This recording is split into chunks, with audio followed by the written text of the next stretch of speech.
questions, and you're opening a huge flood of concern, a huge flood of investment of pent-up aggression, but also pent-up knowledge and wanting to actually contribute to change. So the future, maybe in a way, the future artists are somewhere a kind of a hybrid collection of people who are perhaps also social anthropologists, architects, constructionists, medias, visual artists, performers and designers. And a lot of them are working from different backgrounds, you might say culturally, also gender-wise and so on, whatever. There's a lot of these things which are really rolled into one. And it's a kind of quite a searching movement, and it has no formality as such, but you can just sense that it's very prevalent and it is very much there. In fact, what are they doing, these people? They're creating mobile learning labs, actually, when they work. They're not creating artworks, which are able to construct arenas for changing processes, which are themselves artistic. The processes and the arenas are themselves artistic. There is no work. Groups like Berlin from Holland, Ramlebo from Berlin, the architects Bao Hua from Tokyo. There's also, there's many others. Anyway, there's one group more, Superflex from Denmark, for example, for the Danes. So you get the idea of who these groups are. And there's also projects and festivals like the Seas Project, which is taking place in 12 cities in the Black Sea and the North Sea. Staging events, workshops, seminars on actually trying to find sustainable models in worn-out cities who have been totally left out of global thinking. Not everybody can be a Bilbao, and not everybody actually wants to. A quick look, I was asked a while ago to take a quick look at the temperature of the arts in you might say, in the Western world. So I looked up the web pages of the 12 leading biennale, the arts biennale, and looked at what their directors were saying, and their thesis of why they chose the artists, what themes were relevant, and what they hoped that their biennale could actually do. And it gives an oversight of the themes of perhaps how we sense the world and the situation. And it's very clear, if you look at these 12 sites, which are Sydney, Sao Paulo, it's also Senegal, it's Dakar, it's Moscow, it's Venice, it's these places like this, you can see that it's the same speak that's coming. There's a sense of urgency and convergence of interests, and not trying to just, you might say, play the game of finding something extraordinary, of actually nurturing the artists which you particularly like. There seems to be an overriding call that now we have to play the same thing. Now we have to attack the same questions. Now we have to look at the same language. So it wasn't a question of actually exploiting differences, but ensuring similarities or finding the togetherness. It was actually, for the first time I'd seen this in my career as a curator, you might say for 35 years, where always everybody's wanted to position themselves as being outside, in front, behind, or whatever. So the interpretation was actually very, very sincere, and that's quite interesting. But anyway, you can see the work that was being promoted, was actually, the gallery didn't exist, the public space was the gallery. The public space is the cultural centre of today, or it's becoming of tomorrow. Art is not a product, art is an interactive process. The people who are creating it are not necessarily the artists. Perhaps they're facilitating it, perhaps they're managing it, perhaps they're nurturing it, but it's the public who are creating the work.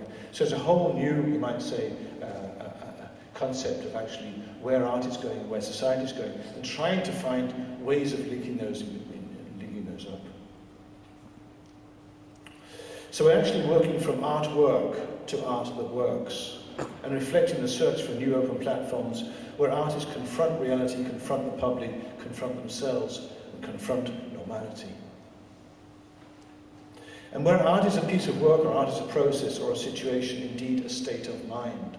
So I think we have to get there, actually. Art is a state of mind. And it's perhaps that's what's in 2050.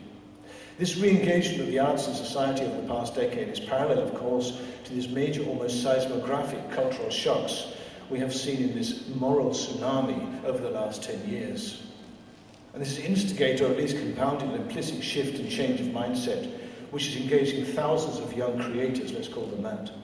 There is nothing unexpected in this, but we fail to use the potential and we fail to see the significance, and we're slow to adapt our funding institutions, our arts councils, our cultural institutions to this new wave.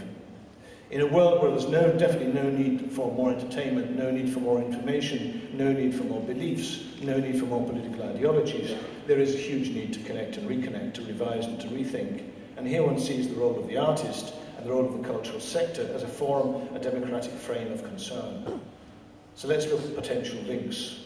Art is engaging as never before. After 2 decades or 3 decades of disengagement in the 80s and 90s, artists are again re-engaging their environment, and thus the environment.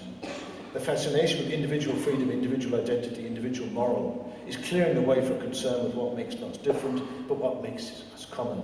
Universal is perhaps going to take over from global. The public sphere and the public domain has and will become tomorrow's cultural centre. After decades of overinvestment in infrastructure, structures where artists have been packaged and stereotyped by curators, stereotyped audiences, stereotyped markets, the urge to re-engage and face the dilemmas of freedom is overriding. Remnants of political activism from the 60s and 70s, the art pauvre movement from the 70s and 80s, the Situationists, this new wave of artists needs to be supported, encouraged, platformed, and brought into centre stage. So it's these traditions, but it's a completely different methodology, it's completely different themes they're talking about. On the psychological level, art and artists are not interested in maintaining the status quo.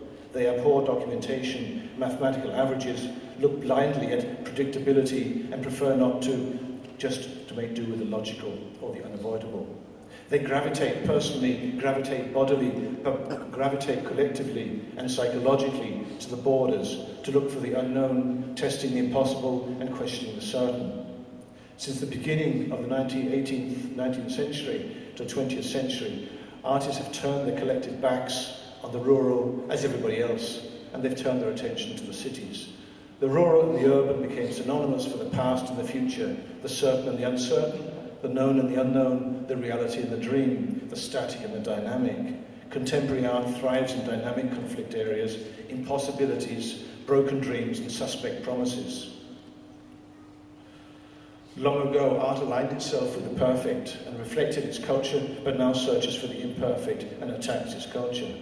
This hate-love relationship is fundamental. The explicit imperfection of our world has been massively documented and experienced by us all in the past decade, and in the field of artistic focus gravitates to where unhappiness, frustration, anxiety are maximised. Art and angst work together fine.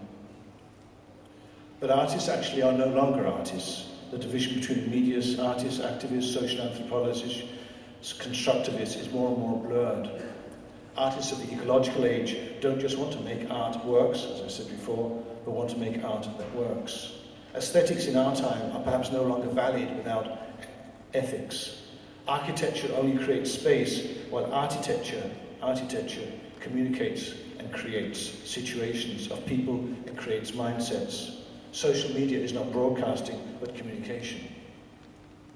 The dominant trend in the artistic field from artists themselves is exactly the result of decades of intuitive searching for new models of what I've always termed cultural acupuncture, where a heightened sense of the often intuitive understanding of whole, interconnected and complex systems, that's where the simplicity is maybe, the ability to pinpoint specific points or nodes with this sensitivity to capture the essence, application of this symbiotic sensitivity, real interculturalism, complex process way of working, has led, among other things, to the concept of cultural planning, championed by people such as Charles Landry. Increasingly practiced in the UK, Australia, Canada, Holland, where networks of cities are often dubbed creative city networks. In this sense, tomorrow's agenda is indeed the idea of creating cities rather than building cities, and a renewed understanding of the relationship between time, place,